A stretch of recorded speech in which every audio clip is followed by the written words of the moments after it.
Andrew, I think let's touch on the Ashes. That first game, everything happens in a blur. Every Tom, Dick and Harry's coming out with an opinion and Glenn McGrath's predicting 5-0 and it just hits you like a sledgehammer. At the height of teams, that's when they're often the most vulnerable. If we were being honest with ourselves at that point, we'd say we weren't a high-performing team, even though we were the number one team in the world. I think the first indicator for your team was the water bottles. It was plastic bottles that was the first indicator, bizarrely. Did you ever have a I'm a captain mask? I had a lot of masks, I used to.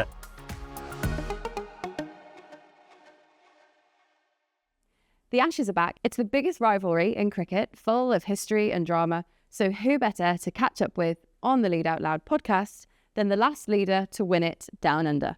Sir Andrew Strauss, welcome. Thank you. He's joined by Dr Mark Bawden, performance psychologist, co-founder of Mindflick, and the man trusted by Olympians, soldiers and business leaders when pressure is all the way up. Mine. Today we'll be talking about captaining under fire, whether high-performing teams is nothing more than leadership jargon, and how you manage the biggest personalities in the room. But first, let's get going with our rapid resume. 12 quick-fire questions to help us get to know you both a little bit better.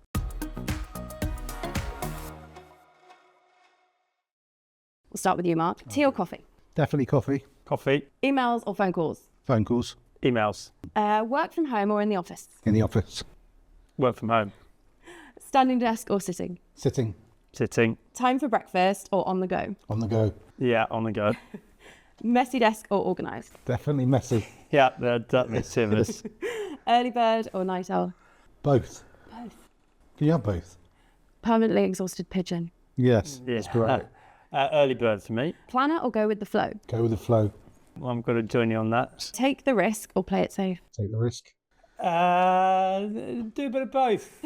Can I do a bit of both on that? I think the thinking time gives the answer away. Yeah. Who would you say your biggest role model is? Dave Gilmour from Pink Floyd. Nice one. Well, I'll tell you what, I'll go just with Justin Langer, Australian opening batsman, who is a big mentor for me in my early days. Brilliant, that's a good one. And then what's your favourite song to go to for motivation? I think I'm going to have to go Comfortably Numb by Pink Floyd. Even though it's a slow one, definitely motivational. I'll go for Mr. Brightside by the Killers. Yeah, good one, good one.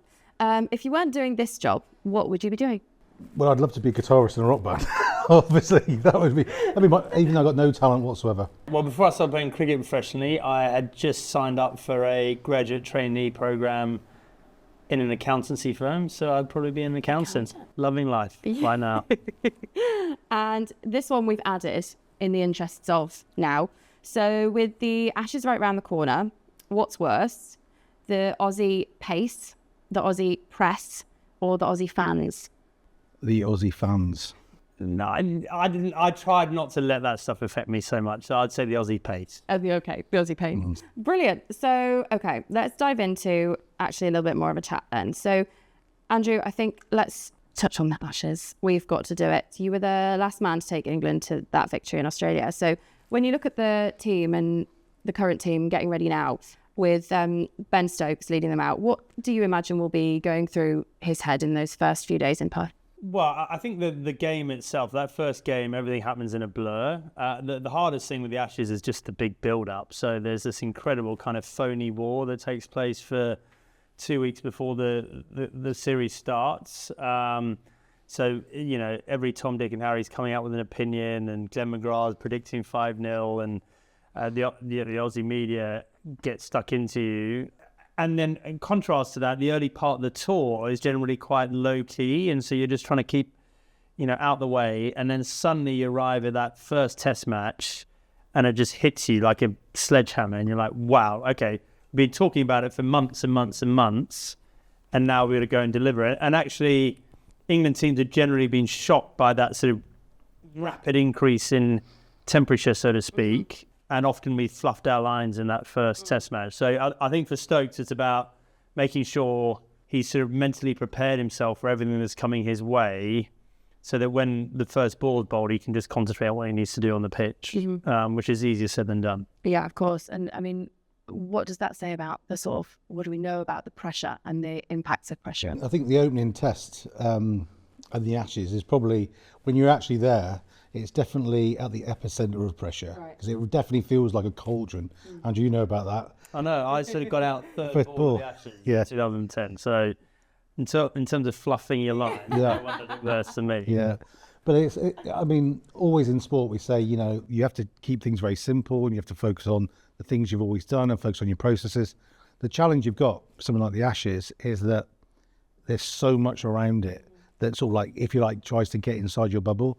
The Aussie media obviously being one of those, but that's part of the sort of the tactics, I guess. So I think that when you go into pressure situations like that, it's the team. You've got to create your own sort of space in that environment where you've got confidence in each other, and it's that gets you through those really pressure periods. Yeah, and as the captain, then you've got that kind of responsibility for that atmosphere almost. So I know that your style was always described as quite methodical. Do you think that's different or similar to the way that Stokes is? I would have thought myself and Andy Flower as a combination would be radically different from Stokes and McCullum, to be honest with you. You know, I think if you had to, the combination of Flower and myself, Flower would be very well planned, methodical, leaving no stone unturned, and I would be very calm, composed, not emotional. Mm-hmm. Whereas I think if you look at McCullum, I would say he's very sort of people focused. It's about creating the right sort of team environment, and Stokes would be emotional. Mm-hmm. So he would be about ride the emotion, let's hit them hard, like warrior type cricketer. And so almost different ends of the spectrum completely, really. And that not one's better than the other. And I think the whole point is you know, as leaders, you will set the tone, you will create that environment, and then you're trying to create space for people to be themselves within that environment. Mm-hmm. And so what Stokes and McCullum did very well is this sort of, you know, very protected dressing room where players can go out, don't fear failure, don't worry about what might happen. This isn't necessarily about winning and losing. This is about having great times together we'll remember forever. And when the opportunity comes, we run towards danger. That, you know, they speak that sort of language all the time, and that can work spectacularly well. I mean, like all these things, you can also get the downside of them if you don't get it right. Mm-hmm. Yeah, no, totally. And so if we take the example with the third ball, as you just mentioned, the pressure and the reset potential, how does that operate in sport? And I know that was like largely the inspiration behind Mindflick is bringing this psychology into business. So how does that space look when you're taking the pressure, you're taking the checking yourself, you're minding your team? What are the main drivers of that to get through it? To get through it, well, I mean, Andrew would be able to describe it for you because he had to walk back into the dressing room. I mean, how many months of preparation have we done going into that Ashes series? Well, I mean, we've been thinking about it for best part of 12 months. 12 months to do 12 months preparation. It all goes up to that moment. You're in that cauldron of pressure that we described. And the one thing you want to do is go out there and obviously as the captain and obviously set the tone. Mm-hmm. But actually, it's not necessarily just setting the tone with your performance. It's like we said earlier on, it's setting the tone in the environment. So probably the most important thing for Andrew at that time, in order for the team to manage things well and reset, was the way he came back into the dressing room, having got out. Because if he'd come back in and was like, this is the end of the world, bats flying everywhere and emotion flying everywhere, for that particular group, that would not have been good. So the way you come back in there around, okay, this is cricket, this is what happens, you know, the game plan is still the same, that calm sort of like focus. Because what's your quote you always share about the best laid plans? Well, everyone has a plan until they get punched in the face. And so that was, you know, and that's very much what happened on that day. But I think the way that you are with the team afterwards, that it sort of like, it creates the sense of, you know, there's nothing to fear here. This is just something that's happened. We stay committed to what we set out to do. And, you know, subsequently, that's what the team did in that situation. So it's very much about the way you are in those situations. Because as a sport fan, you know, watching things unfold, and you see, I don't know, a driver in Formula One crash at the first corner, or you see Lee Halfpenny miss a kick that he scored 1,000 times, and you know, and you can't help but your heart kind of break for them in the moment, and you just think, with the number of eyes on you, with the scrutiny and all those layers of people, I don't know, depending on you to do well, how can you possibly pick your head up and go back into the changing room, as you say, in a different space? Yeah, well, I was feeling quite similar to you. I mean, you know, it is a very public humiliation when you fail. I think that the two things that were very prominent for me at the time was number one, as captain, I have to show that that has an effect to me, even though personally it had, because I'm not doing my job for the team if I don't. And then secondly, of course, I've got another opportunity with the bat.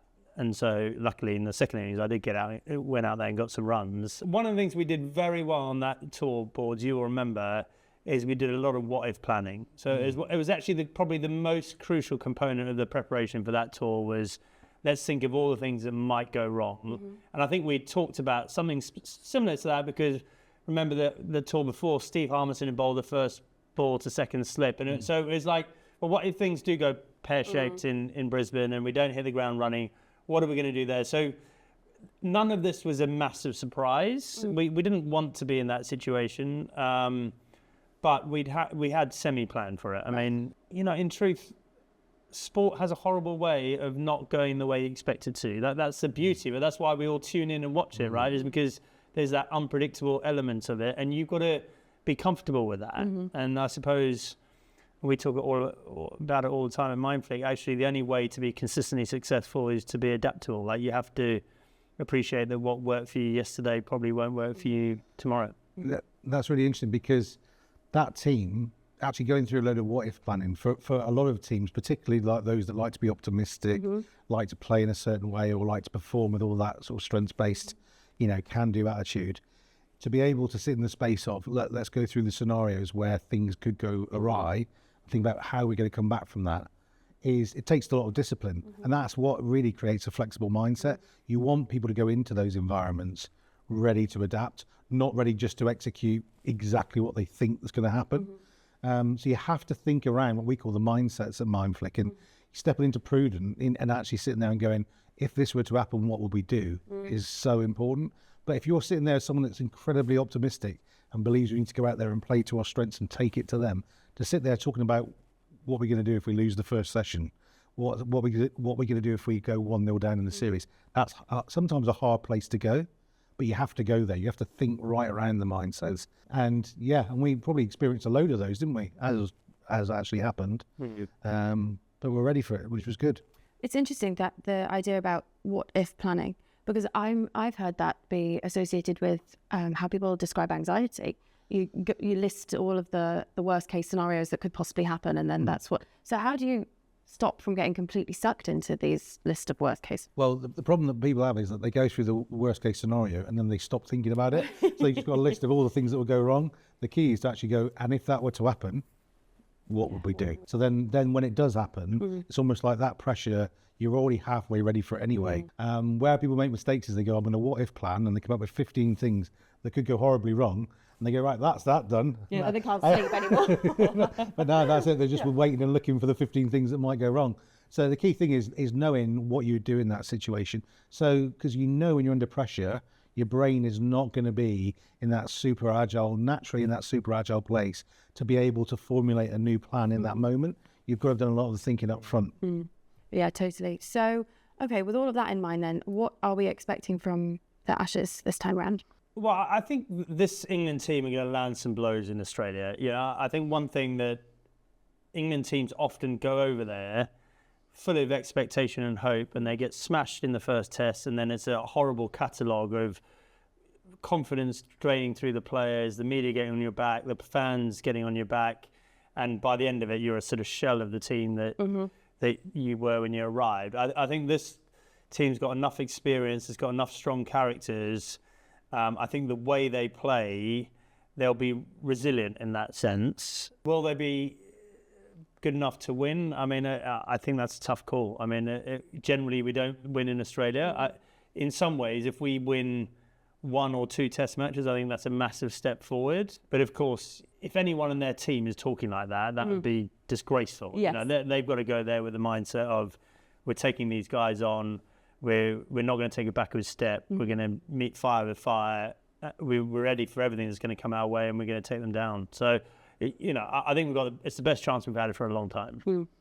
So, Mark, I was actually going to touch on, with the connection you've got with the Olympics and things like that. So we know that the LeadershipPlus module at Warwick is the most popular one, and we know that Mindflick has got a kind of huge role to play. So can you tell us a little bit about the origins of Mindflick and then what you did kind of running up to Mindflick too? Yeah, so Mindflick was really created when originally we were all working in elite sport. So myself, my co-founder Pete Lindsay, we're sports psychologists working in elite sport.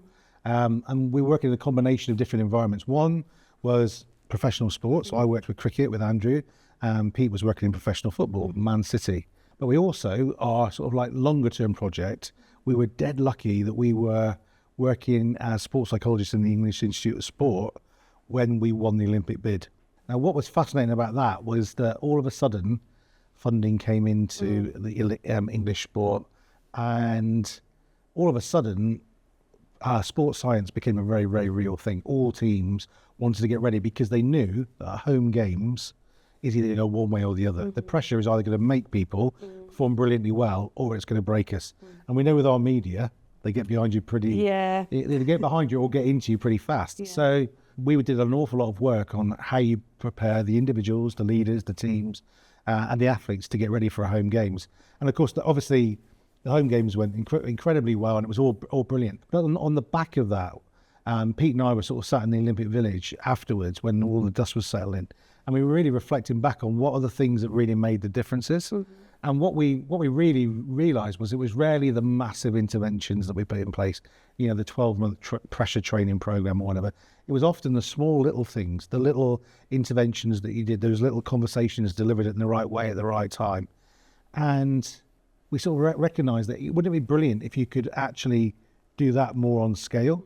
Like, how do you create that sort of like high performance thinking, but get it out into other environments? And really that's where Mindflick was born. And at the same time, Andrew was coming to the end of his cricketing career. And Andrew's thing was, what he sort of challenged us with was, why is it that sport performance psychology is really just left for the very, very best people, your best sports people, to get a bit better at what they're already great at, when so many of the principles could actually be really helpful for anyone who wants to fulfill their potential. So that's really where the two ideas combine. Like, how might we scale small interventions, create big change, and why couldn't that be for everyone? Why does it have to be just an elite sport? And really that's where sort of Mindflick really was born at that moment. And then we had to work out how you do that. Yes. Of course, which we still haven't quite figured that out. We're still figuring that out. We're getting closer. Yeah, we're getting much closer. Yeah.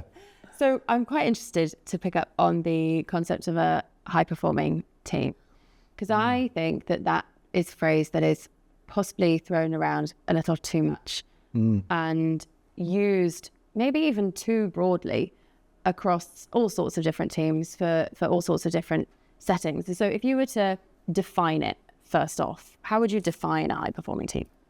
I'm very tempted to defer to you on this, but I would argue, a high-performing team is really a cohesive team. So it's a team that everyone understands what their role in it is, and it's a team that's, as a group of people, is reaching its potential in one way, shape or form. I think when people start thinking about high-performing teams, their mind immediately goes to Formula One or whatever it might be. They see these sort of elite sporting environments, or maybe it's in the military or something, and that in their mind it's like this rigid kind of pressure, deliver, and that's not the way I see it. Interesting. What do you? Yeah, well, I might answer it slightly differently, which is we work with a lot of supposedly world-class teams who come to Mindflick, and our job is to help them improve, basically try to be the best in the world at what they do.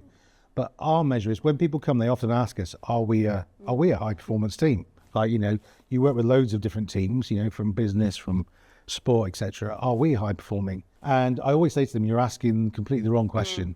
The question you should be asking, are we a team preparing to come inwards or outwards? And what I mean by that is, when the pressure dial that you described really turns on a team, that's when you work out whether you are a team, because you're either going to come together to solve the challenge that's ahead of you, or you're going to silo off and go apart. And that's when you find out if you're a team. How strong are those connections between team members which make them want to collaborate around solving the challenge? Because the temptation in our sort of like human brain is to actually protect ourselves. So when the pressure dial turns up, everyone retreats to their silos and goes, the problem's not with me, it's over there. And so when you're a team that can actually come together through the ups and the downs, then you get consistent performance, and then you get improvement and then you get learning fast, which is really what a high performance team do. They learn quickly because they share information fast rather than silo off. So that's how so when a team come to us, the first thing we look at is to what extent have they got the connections there to come together when the pressure really comes on.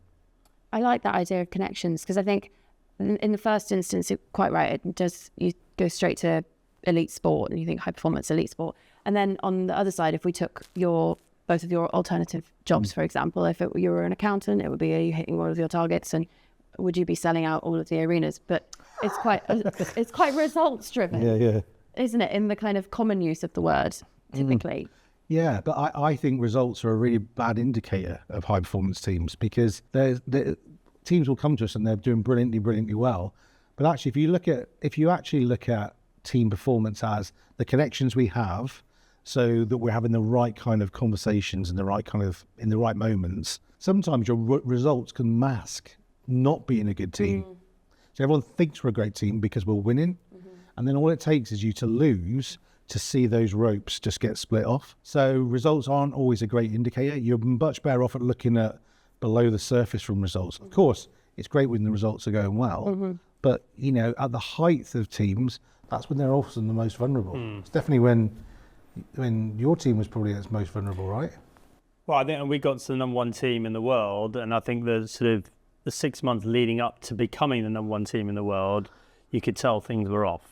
We'd actually had this incredible run of success, but we were starting to believe our own publicity. We were getting disconnected with the media and our fans. We were letting things slip in the team environment. So internally, if we were being honest with ourselves at that point, we'd say we weren't a high-performing team, even though we were the number one team in the world. You're a winning team. Yeah, we were a winning team.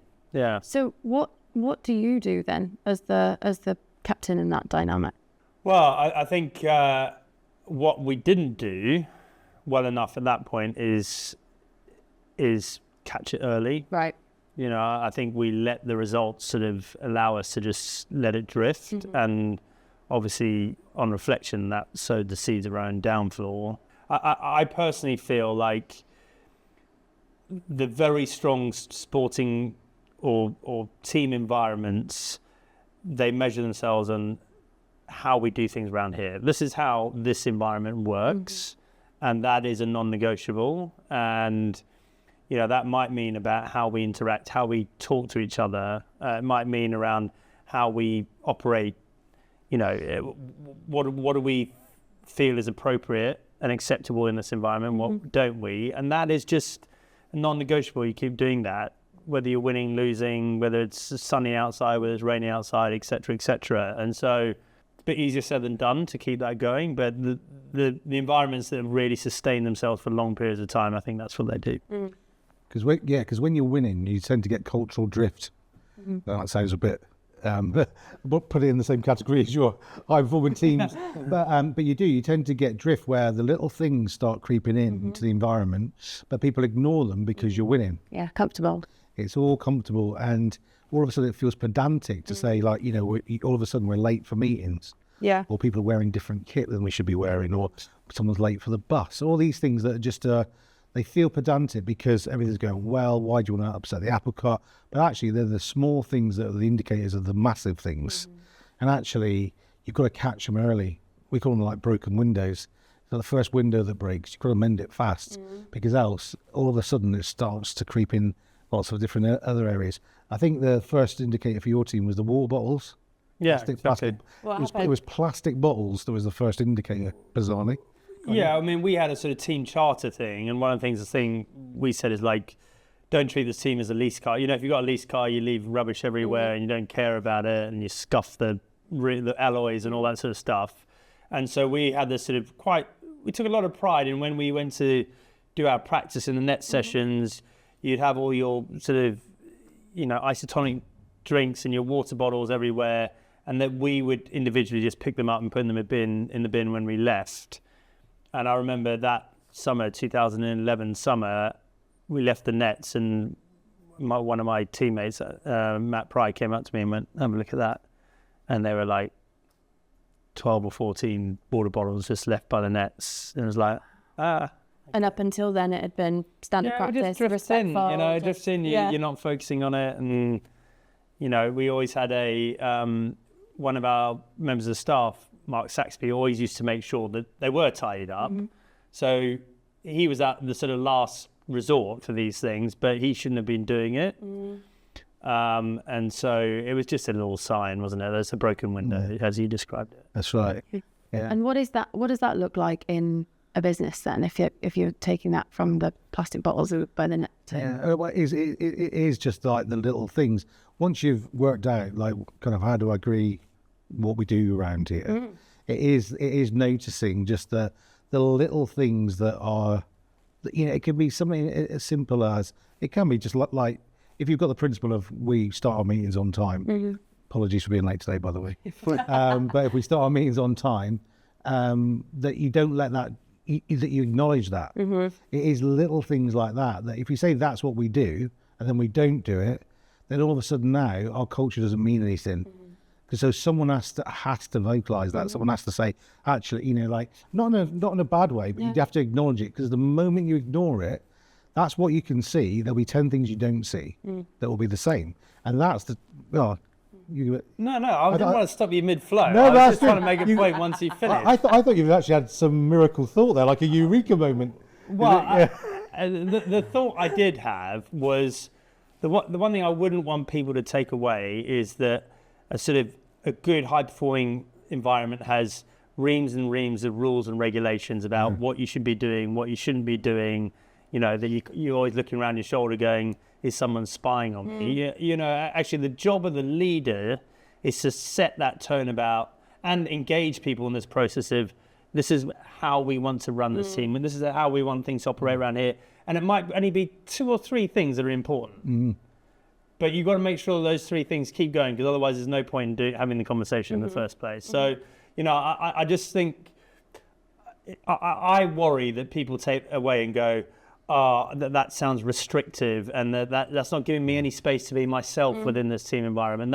That's not what a good team environment is for me. So, okay, moving on slightly then, because I'm really interested in the space around sort of mental well-being, I guess, in sport. And I know that cricket has got a reputation for, well, having a difficult reputation with mental health. And we were having chats ahead of this, and I couldn't quite believe the amount of, I don't know, the amount of times that in the press mental health and cricket has been linked. So we were reading about Marcus Trescothick, who left for depression, and then Freddie Flintoff, who's spoken quite publicly about his eating disorder. And then, of course, last year we had the tragedy with Graham Thorpe. So I wondered, with the chance to speak to you both, why do you think that is so prevalent in cricket? Well, I mean, it'd be good to get Andrew's early thoughts on this, but I mean, one of the things that you notice about cricket, when I first started working with the team, that was different from any other sport that I had worked in. I'd worked in a number of professional sports, multiple Olympic sports, is the amount of time that you're away from essentially the family home. Like the amount of time where you are sort of in that cauldron, that pressure cauldron we described, there are long periods of time. I don't know how long your longest tour was, Tracy. What would it be? Well, 6 months. We had 1 night at home in 6 months. Yeah, 6 months away. So 6 months away, when you're at the start of your career and everything's going well, feels like a dream. But when you've got young kids, or when you are really badly out of form and you're on the back page of every newspaper and you feel like everyone's talking about your performance day in, day out, or the family is struggling at home when you're in Australia and you're going to be there for the next 2-3 months, it can be really, really challenging. Really, really challenging. And I think the thing that I noticed about cricket was, in football, you can have a really bad performance, England can lose, and then something could happen the following week and it's all gone. In an Ashes series, you start in whenever it is, in the start of November, and you might start, say you start horribly in that first test, you're stuck in that until the following year, and it feels like it's under the microscope. I think there's something about how much time you're away, and the scrutiny that's put on you, not just in those discrete moments that everyone has to put up with in sport, but over like a sustained period of time. And if you are successful, as Andrew and those players that you described were, you're doing that for probably 8 years, which when you've got young families is actually really, really tough. The way I used to describe cricket is it's like, Big Brother, the series. It's like Big Brother, but over like 6 months, everyone watching everything you do day in, day out, which is fine when you're doing well. When you're not doing well, or the team's not doing well, it can be hard. So there's a number of things in there that make cricket a little bit, international cricket anyway, a little different. I don't know if it's changed now with players playing for multiple teams and franchise cricket making things a little bit more accessible or fast-paced, but I remember the international schedule when I was really amazed at the what the players went through. Really, I can imagine. Well, and maybe now people talking about it more, right? It's probably more of a conversation. Yeah, I think that for me there's sort of two separate things there, both of which you've talked about that time away being a big contributor to it, but one of them is a sort of the performance anxiety type thing, which is you're away from home, your career's on the line, you have to go out and perform, and players, Marcus Trescothick, Jonathan Trott, sort of got to a stage where they just weren't able to go out and perform anymore. Like they'd been to the well too many times,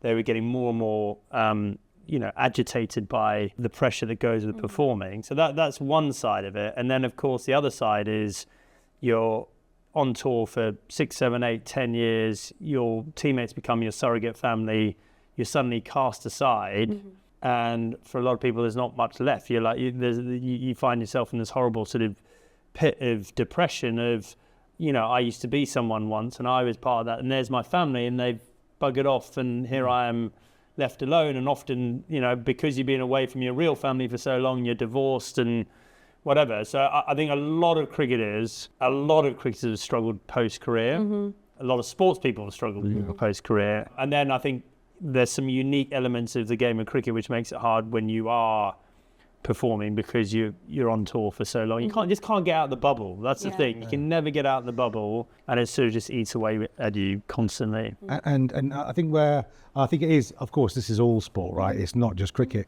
But where I think cricket is different from some of the Olympic sports is that in the Olympic sports, you're often sort of preparing for the big moment. You're doing a lot of training leading to competition, whereas in the professional world, and certainly with cricket, it's the other way around. You spend most of your time performing with bits of training in between, which means that you're in the pressure cauldron a lot. Yeah, it's really interesting, and certainly something that comes up all the time across all sports, so quite right. We are swiftly running out of time, and one thing I really, really wanted to make sure that we touched on today is the Ruth Strauss Foundation and the work that's been going on there. So for people that aren't familiar with the charity and the work that you guys are doing, would you mind just telling us the story and where we are up to with it? Yeah, sure. So set up the Ruth Strauss Foundation shortly after my late wife Ruth died of non-smoking lung cancer. The foundation's set up to do two things, which is help families to prepare for the death of a parent. So unfortunately, 40,000 children every year will lose a parent. That's dependent children. Helping families have those really tough conversations about death and what life might look like after you've lost a parent, and then also doing research into non-smoking lung cancer. So we set that up 6 years ago. We've had incredible support from the cricket fraternity, and been very lucky to allow us to get the charity off the ground and up and running. And of course, having personally gone through this sort of experience, it's obviously a cause that's very close to my heart. But I think increasingly as the time goes on, it's not about me or Ruth or anything like that. It's increasingly about, the people we're helping and how can we get out there more to, reach out to maybe parts of the country that don't know much about cricket or haven't heard of the foundation. So it's a non-stop journey for us. Obviously very proud of what we've been able to do so far. Because the fascinating thing for me was when I was reading about the work in that grief space was about how connected one needs to be to their emotions and have that kind of broader awareness that goes deeper. And then the to the previous conversation we just had about cricket and that kind of mental awareness and that space and being so kind of aware of what's necessary and the work that you have to do and the responsibility that you take over, kind of working through those things. It's brilliant that has been associated with cricket in that way. And then the community with cricket, using that as a kind of launchpad space to be in as well. Yeah, I think 100% right. And I think, grief is still taboo. Like, we don't like talking about death very much. And, we're all under this sort of very sort of bizarre sort of mindset that we're going to live forever, even though we know we're not, So it is bizarre that we don't think about it more. But, I think the other thing in all of this is actually where I'd like my story to be a source of comfort for people that are going through this at the moment is that, 7 years down, I've got remarried, my kids are in a great place. Like, there is hope at the end of this, even though you're going through an awful time, there's nothing stopping those kids having a rich, full and happy life. And, and truthfully, I think in the old days, 150 years ago, people had to deal with death a lot more, whether it's through wars or a lot of children are dying young or whatever, and they became a little bit more. It still affected people incredibly badly, but I think they just realised that this was something that you have to deal with to live a life. It was almost like death is the price you pay for living type thing, and so maybe they were better adjusted to dealing with this than we are in this day and age. So if that's a sort of secondary benefit of us launching the foundation, that's a good thing.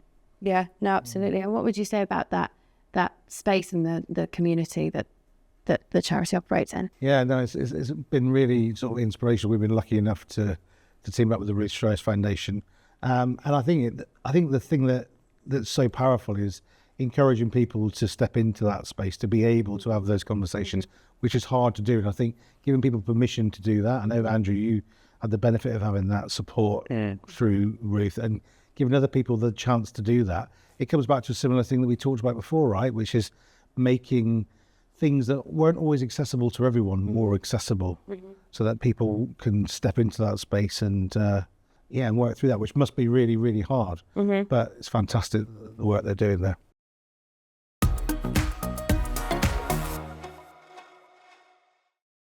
Yeah, well, that leads us quite nicely onto the last thing we like to do on Lead Out Loud, which we call the bottom line. So if there's one thing that you hope that somebody takes away from what we've spoken about today, what would that be? Your brain works quicker than mine. Really? So you do that. Right. So one thing that people would take away. Yeah. I think it's about, most important thing is about, probably about going back to the strengths thing. I think everyone needs to understand what their strengths are and to have the freedom to bring those strengths. And as a leader, you want to bring those things. But I think if I could give people one thing, it would be recognise that your strengths will become your weaknesses in certain contexts if you don't do the thing we just said, which is read the situation. And so that would be, if you could distill that to everyone, the world would be in a better place, because you'd have people that could be their authentic selves, but also recognise when the context has shifted, that their natural way of doing things won't be right now, and they'd pause. So if you could distill that and circulate that around, that would be good. And I'm going to go back to your cynicism at the start about high-performing teams, because, I would argue, like, never underestimate the power of being in a good team. And the things that you look back on in your life that you're most proud of, it's often doing things with other people and achieving things that maybe you didn't think you were capable of with the help of other people. So I sometimes think there's a lot of cynicism out there about teams, but when it's working properly, when you make the effort to bring a group of individuals together with a common goal or whatever, that's what separated us from anyone else or any other sort of life form on this planet, and we should savor that and demand more of that from each other. I love that. So who's winning the Ashes? Should probably ask Andrew. I always say we'll win, but that's just because I'm over optimistic. Andrew, you've probably got the most inside of you. Can you be over optimistic? That's the difference. I'm obviously very hopeful. I think it might well be a draw, actually. And if it is a draw, I think that's a On good your- result for us, but it's No. not the result we want. Hold the front page. Yeah. Well, thank you both for joining us today. That is all we've got time for, but it's been an absolute pleasure to chat to you both, even though I don't know anything about cricket. I find it very fascinating myself. Excellent. So thank you. And we'll see you next time on Lead Out Loud. Thanks for watching. If you enjoyed the conversation, why not subscribe over here to get all the best content from Warwick Business School? And don't forget to catch up on every episode of Lead Out Loud over here.